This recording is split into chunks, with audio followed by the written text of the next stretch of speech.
ಇನ್ನು ಹಾರ್ಮುಜ್ ಜಲಸಂಧಿಯಲ್ಲಿ ಯುದ್ಧ ನಿಲ್ಲುವಂತಹ ಯಾವುದೇ ಲಕ್ಷಣ ಅಂತೂ ಕಾಣ್ತಾ ಇಲ್ಲ.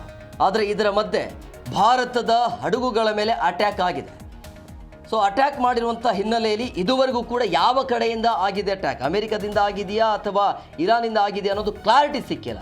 ಬಟ್ ಆ ಹಡಗುದಲ್ಲಿರುವಂಥ ಎಲ್ಲ ಭಾರತೀಯರು ಸದ್ಯಕ್ಕೆ ಸೇಫ್ ಇದ್ದಾರೆ ಅನ್ನುವಂಥ ಮಾಹಿತಿ ಅಂತೂ ಇದೆ.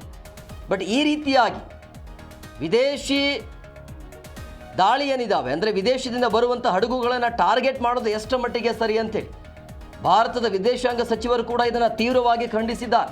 ಸುಖ ಸುಮ್ಮನೆ ಈ ರೀತಿಯಾಗಿ ದಾಳಿ ಮಾಡೋದು ಭಾರತ ಅದನ್ನು ಸಹಿಸೋದಿಲ್ಲ ಅಂತೇಳಿ ಒಮಾನ್ ಕರಾವಳಿಯ ಭಾಗದಲ್ಲಿ ಅಟ್ಯಾಕ್ ಮಾಡಿರುವಂಥ ಘಟನೆ ಇದು. ಸೊ ಯಾಕೆ ಅಟ್ಯಾಕ್ ಮಾಡಿದರು ಅಂತೇಳಿ ಅಂದರೆ ಎರಡು ದೇಶಗಳ ಮಧ್ಯೆ ನಡೀತಾ ಇರುವಂಥ ಈ ಗುಂಡಿನ ಚಕಮಕಿಯಲ್ಲಿ ಭಾರತದ ಹಡಗಿನ ಮೇಲೆ ಅಟ್ಯಾಕ್ ಮಾಡಲಾಗಿದೆ. ಅಲ್ಲಿರುವಂಥ ಎಲ್ಲ ಭಾರತೀಯ ನಾಗರಿಕರು ಸೇಫ್ ಆಗಿದ್ದಾರೆ, ತೊಂದರೆ ಇಲ್ಲ ಅಂಥೇಳಿ. ಬಟ್ ಈ ರೀತಿಯಾಗಿ ಈಗ ಎರಡು ದೇಶಗಳ ಮಧ್ಯೆ ಯುದ್ಧ ನಡೀತಾ ಇದ್ರು ಕೂಡ ಇನ್ನೊಬ್ಬರಿಗೆ ನೀವು ಯಾಕೆ ಸಮಸ್ಯೆಯನ್ನು ಕೊಡ್ತೀರಿ ಅನ್ನುವಂಥ ಚರ್ಚೆ ಆಗ್ತಾ ಇದೆ. ಅದರ ಮೇಲೆ ಅದರ ಜೊತೆಗೆ ಬೇರೆ ಬೇರೆ ದೇಶದ ಹಡಗುಗಳು ಅಲ್ಲಿ ಸಂಚಾರ ಮಾಡೋಕ್ಕೂ ಕೂಡ ಈಗ ಹಿಂದೇಟನ್ನು ಹಾಕುವಂಥ ಪರಿಸ್ಥಿತಿ ನಿರ್ಮಾಣ ಆಗಿದೆ. ಈ ರೀತಿಯ ಆತಂಕದ ಒಂದು ಭಯ ಅಂತೂ ಶುರುವಾಗ್ತಾ ಇದೆ ಆ ಭಾಗದಲ್ಲಿ, ಹಾರ್ಮುಜ್ ಸುತ್ತಲೂ ಕೂಡ ಇಲ್ಲಿ ಯಾವುದೇ ಹಡಗುಗಳಿಗೆ ಅವಕಾಶ ಇಲ್ಲ ಅಲ್ಲಿ. ಸೊ ಈ ರೀತಿಯಾಗಿ ಹಾರ್ಮುಜ್ ಆ ಜಲಮಾರ್ಗದಲ್ಲಿ ಈ ರೀತಿ ಬೆಳವಣಿಗೆ ಆಗ್ತಾ ಇದೆ. ಅಲ್ಲಿ ಯಾಕೆ ಪದೇ ಪದೇ ಭಾರತದ ಹಡಗುಗಳನ್ನು ಇಲ್ಲಿ ಟಾರ್ಗೆಟ್ ಮಾಡಲಾಗ್ತಾ ಇದೆ ಅಂತೇಳಿ. ಸೊ ಇಲ್ಲಿ ಪಶ್ಚಿಮ ಏಷ್ಯಾದಲ್ಲಿ ಉಲ್ಬಣಿಸ್ತಾ ಇರುವಂಥ ಈ ರಾಜತಾಂತ್ರಿಕ ಮತ್ತು ಮಿಲಿಟರಿ ಉದ್ವಿಗ್ನತೆ ಇದೆಯಲ್ಲ, ನಿಲ್ಲುವಂಥ ಯಾವುದೇ ಲಕ್ಷಣ ಅಂತೂ ಕಾಣ್ತಾ ಇಲ್ಲ. ಸೊ ಹಂಗಾಗಿ ಏನು ಮಾಡಬೇಕು, ಭಾರತವನ್ನು ಯಾಕೆ ಈ ರೀತಿಯಾಗಿ ಈಜಿಯಾಗಿ ಅವರು ಭಾರತದ ಹಡಗುಗಳನ್ನು ಟಾರ್ಗೆಟ್ ಮಾಡ್ತಿದ್ದಾರೆ ಅನ್ನೋದು ಕೂಡ ಸಹಜವಾಗಿ ಯಕ್ಷ ಪ್ರಶ್ನೆ ಇದೆ. ಭಾರತ ಅಂತ ಬಂದಾಗ ಇರಾನ್ ಜೊತೆಗೆ ಒಳ್ಳೆಯ ಸ್ನೇಹ ಸಂಬಂಧ ಇದ್ರೂ ಕೂಡ ಭಾರತದ ಹಡಗನ್ನು ಯಾಕೆ ಟಾರ್ಗೆಟ್ ಮಾಡ್ತಾ ಇರೋದು ಅನ್ನೋದು. ಓಮನ್ ಕರಾವಳಿಯ ಲಿಮಾಹ ಬಳಿ ಭಾರತೀಯ ಧ್ವಜ ಹೊತ್ತಿರುವಂಥ MV ಹಾಜಿ ಅಲಿ ಅನ್ನುವಂಥ ಒಂದು ವಾಣಿಜ್ಯ ಸರಕು ಸಾಗಾಟ ಇದೆಯಲ್ಲ, ಆ ನೌಕೆ ಇದೆಯಲ್ಲ, ಅಲ್ಲಿ ಡ್ರೋನ್ ಮತ್ತು ಕ್ಷಿಪಣಿ ದಾಳಿ ಆಗಿದೆ. ಆ ನೌಕೆಯ ಸಂಪೂರ್ಣವಾಗಿ ಸಮುದ್ರದಲ್ಲಿ ಮುಳುಗಡೆ ಆಗಿರುವಂಥದ್ದು, ಅಟ್ಯಾಕ್ ಮಾಡಿರುವಂಥ ಹಿನ್ನೆಲೆ ಪಶ್ಚಿಮ ಏಷ್ಯಾದಲ್ಲಿ ಉಲ್ಬಣಿಸಿರುವಂಥ ಈ ರಾಜತಾಂತ್ರಿಕ ಮತ್ತು ಮಿಲಿಟರಿಯ ಉದ್ವಿಗ್ನತೆಯ ನಡುವೆ ಹಾರ್ಮುಜ್ ಜಲಸಂಧಿಯಲ್ಲಿ ಇರಾನ್ ತನ್ನ ಪ್ರಾಬಲ್ಯವನ್ನು ತೀವ್ರಗೊಳಿಸ್ತಾ ಇರೋದು ನಿಜವಾಗಲೂ ಕೂಡ ಒಂಥರ ಆತಂಕ. ಇದು ಗುಜರಾತ್ನ ದೇವಭೂಮಿ ದ್ವಾರಕಾ ಜಿಲ್ಲೆಯ ಸಲಾಯ ಬಂದಿರ್ನಲ್ಲಿ ನೋಂದಾಯಿಸಿರುವಂಥ ಒಂದು ಹಡಗು ಅದು. ಸೊ ಈ ಹಡಗನ್ನು ಈ ರೀತಿಯಾಗಿ ಅಟ್ಯಾಕ್ ಮಾಡಿರುವಂಥದ್ದು.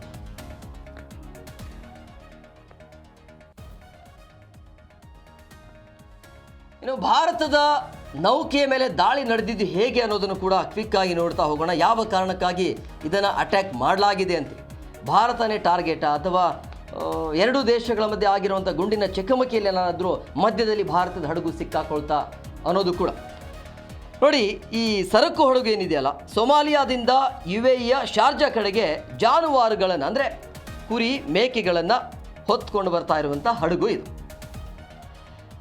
ಅಂದರೆ ಬುಧವಾರ ಮುಂಜಾನೆ 3:30 ವೇಳೆಗೆ ಓಮಾನ್ ಜಲಪ್ರದೇಶದಲ್ಲಿ ಈ ನೌಕೆಯ ಮೇಲೆ ಅಪರಿಚಿತ ಸ್ಫೋಟಕ ವಸ್ತುವಿನಿಂದ ದಾಳಿ ಆಗಿದೆ. ಅಂದರೆ ಎರಡು ದೇಶಗಳ ಮಧ್ಯೆ ಅಲ್ಲಿ ದಾಳಿ ಆಗ್ತಾನೆ ಇದೆ.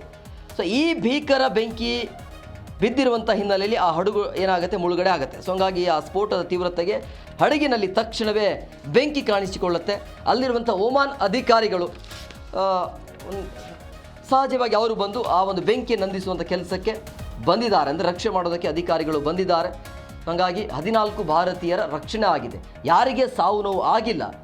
ಬಟ್ ಈ ರೀತಿಯಾಗಿ ದಾಳಿ ಮಾಡೋದು ಎಷ್ಟರ ಮಟ್ಟಿಗೆ ಸರಿ ಗೊತ್ತಿರುತ್ತೆ, ಗೊತ್ತಿಲ್ಲದೆ ಏನಿಲ್ಲ. ಅಲ್ಲಿ ಯಾವ ಹಡಗು ಮೂವ್ ಆಗುತ್ತೆ, ಯಾವ ಹಡಗು ಪಾಸ್ ಆಗುತ್ತೆ, ಯಾವ ದೇಶದ್ದು, ಯಾಕೆ, ಏನು ಎತ್ತ, ಅದೆಲ್ಲವೂ ಕೂಡ ಇನ್ಫಾರ್ಮೇಷನ್ ಇರುತ್ತೆ. ಈ ರೀತಿಯಾಗಿ ಸುಖ ಸುಮ್ಮನೆ ಅಟ್ಯಾಕ್ ಮಾಡೋದಿದೆಯಲ್ಲ, ಇದನ್ನು ಯಾರೂ ಕೂಡ ಸಹಿಸೋದಿಲ್ಲ ಅಂತ ಭಾರತ ಹೇಳಿದೆ. ಇನ್ನು ಈ ಹಡಗು ಸ್ಫೋಟ ಆಗಿರುವಂಥ ಹಿನ್ನೆಲೆ, ಹಡಗಂತೂ ಸ್ಫೋಟ ಆಗಿದೆ, ಬಟ್ ಆ ಹಡಗಿನಲ್ಲಿರುವಂಥ ಎಲ್ಲ ಭಾರತೀಯರು ಸೇಫ್ ಇದ್ದಾರೆ ಅನ್ನುವಂಥ ಮಾಹಿತಿ ಸಿಗ್ತಾ ಇದೆ. ಅಂದರೆ ನಿಯಂತ್ರಣ ತಪ್ಪಿ ಆ ನೌಕೆ ಸಮುದ್ರ ಒಳಗಡೆ ಬಿದ್ದಿರುವಂಥ ಹಿನ್ನೆಲೆಯಲ್ಲಿ ಅದರೊಳಗಡೆ ಇರುವಂಥ ಎಲ್ಲ ಭಾರತೀಯರು ಸದ್ಯಕ್ಕಂತೂ ಸೇಫ್ ಇದ್ದಾರೆ. 14 ಭಾರತೀಯ ನಾವಿಕರ ರಕ್ಷಣೆ ಆಗಿದೆ. ಅದೃಷ್ಟವಶಾತ್ ಹಡಗಿನಲ್ಲಿದ್ದ ಎಲ್ಲ 14 ಭಾರತೀಯ ಸಿಬ್ಬಂದಿಗಳನ್ನು ಓಮನ್ ಕೋಸ್ಟ್ ಗಾರ್ಡ್ ಅಂದರೆ ಕರಾವಳಿ ರಕ್ಷಣಾ ಪಡೆ ಏನಿದೆಯಲ್ಲ ಕಾರ್ಯಾಚರಣೆಗೆ ಬಂತು. ಅಂದರೆ ಅವರನ್ನ ಸುರಕ್ಷಿತವಾಗಿ ಅವರು ರಕ್ಷಣೆ ಮಾಡಿದ್ದಾರೆ. ಸೊ ಹಂಗಾಗಿ ಅವರಿಗೆ ಧನ್ಯವಾದವನ್ನು ಭಾರತ ಕೂಡ ತಿಳಿಸಿದೆ. ಸೊ ತಕ್ಷಣ ಈ ರೀತಿ ಘಟನೆ ಆದಾಗ ಓಮನ್ ಅಧಿಕಾರಿಗಳಿಗೆ ಅಥವಾ ಅಲ್ಲಿರುವಂಥ ಕಾರ್ಯಾಚರಣೆ ನಡೆಸಿರುವಂಥ ರಕ್ಷಣಾ ಪಡೆಗೆ ಭಾರತದ ಕಡೆಯಿಂದ ಧನ್ಯವಾದ ತಿಳಿಸಿರುವಂಥದ್ದು. ಇನ್ನು ಭಾರತದ ವಿದೇಶಾಂಗ ಸಚಿವಾಲಯ ಈ ಒಂದು ಅಟ್ಯಾಕನ್ನು ಖಂಡನೆಯನ್ನು ವ್ಯಕ್ತಪಡಿಸಿರುವಂಥದ್ದು. ಮಾಡಲೇಬೇಕಾಗಿದೆ, ಭಾರತ ಎಲ್ಲಿಯ ತನಕ ಸುಮ್ಮನೆ ಇರೋಕ್ಕಾಗತ್ತೆ ಅಂತ. ಇದುವರೆಗೂ ಕ್ಲಾರಿಟಿ ಇಲ್ಲ ಯಾವ ಕಡೆಯಿಂದ ಇದು ಅಮೆರಿಕದಿಂದ ಆಗಿದ್ದ ಅಥವಾ ಇರಾನಿಂದ ಆಗಿದ್ದ ಏನು ಅನ್ನೋದ್ರ ಬಗ್ಗೆ ಕ್ಲಾರಿಟಿ ಸಿಕ್ಕಿಲ್ಲ. ಬಟ್ ಇದನ್ನು ಭಾರತ ವಿದೇಶಾಂಗ ಸಚಿವರು ಅಥವಾ ವಿದೇಶಾಂಗ ಸಚಿವಾಲಯ ಇದನ್ನು ಖಂಡಿಸಿದೆ. ಕಳೆದ 2 ತಿಂಗಳಿಂದ ನಡೀತಾ ಇರುವಂಥ ಈ ಯುದ್ಧದಿಂದಾಗಿ ಸಂಘರ್ಷ ಇಡೀ ವಿಶ್ವಕ್ಕೆ ತಲೆನೋವಾಗಿದೆ ಅನ್ನೋದು ಗೊತ್ತಿರುವಂಥ ವಿಚಾರ. ಆದರೆ ಈ ಓಮನ್ ಕರಾವಳಿಯಲ್ಲಿ ಸಾಗ್ತಾ ಇದ್ದ ಭಾರತೀಯ ಧ್ವಜ ಹೊತ್ಕೊಂಡು ಬರ್ತಾ ಇರುವಂಥ ವ್ಯಾಪಾರಿ ಹಡಗಿನ ಮೇಲೆ ದಾಳಿ ಆಯ್ತಲ್ಲ, ಇದನ್ನು ಭಾರತದ ವಿದೇಶಾಂಗ ಸಚಿವಾಲಯ ಖಂಡಿಸಿದೆ.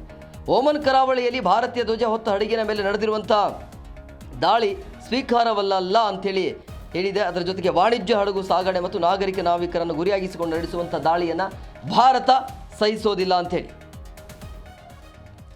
ಇನ್ನು ಓಮನ್ ದೇಶಕ್ಕೆ ನಾವು ಆಭಾರಿ ಅಂತ ಭಾರತದ ಸಚಿವಾಲಯ ಹೇಳಿರುವಂಥ ಯಾಕೆ ಅಂತ ಹೇಳಿದ್ರೆ ಹಡಗು ಮುಳುಗಡೆ ಆಗುವಂಥ ಸಂದರ್ಭದಲ್ಲಿ ಅಥವಾ ಸ್ಫೋಟ ಆಗುವಂಥ ಸಂದರ್ಭದಲ್ಲಿ ಅಲ್ಲಿ ರಕ್ಷಣೆಗೆ ಬಂದಿರೋದು ಓಮನ್ ಅಧಿಕಾರಿಗಳು, ಅವರ ಒಂದು ರಕ್ಷಣಾ ಪಡೆ. ಸೊ ಹಂಗಾಗಿ ಈ ಸಂದರ್ಭದಲ್ಲಿ ನಾವು ಆಭಾರಿ ಆಗಿದ್ದೇವೆ ಅನ್ನೋಂಥ ಸ್ಟೇಟ್ಮೆಂಟ್. ಸೊ ನಮ್ಮ ಹಡಗಿನ ಮೇಲೆ ದಾಳಿ ಆದಾಗ ಓಮನ್ ದೇಶದ ರಕ್ಷಣಾ ಪಡೆಗಳು ನಮ್ಮ ಸಹಾಯಕ್ಕೆ ಬಂದವು.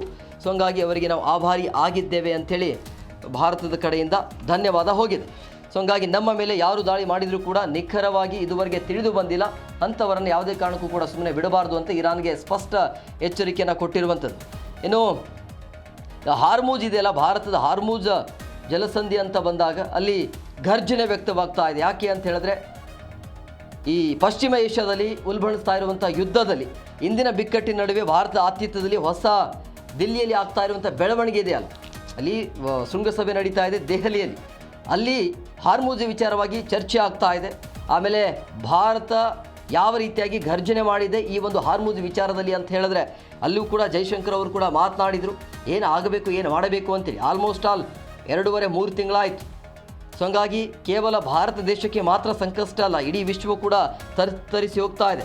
ಸೊ ಈ ಬ್ರಿಕ್ಸ್ ವಿದೇಶಾಂಗ ಸಚಿವರ ಒಂದು ಶೃಂಗಸಭೆಯಲ್ಲಿ ಭಾರತ ಅತ್ಯಂತ ಕಠಿಣ ಹಾಗೂ ಸ್ಪಷ್ಟ ನಿಲುವನ್ನು ಪ್ರಕಟ ಮಾಡ್ತು ಇವತ್ತು.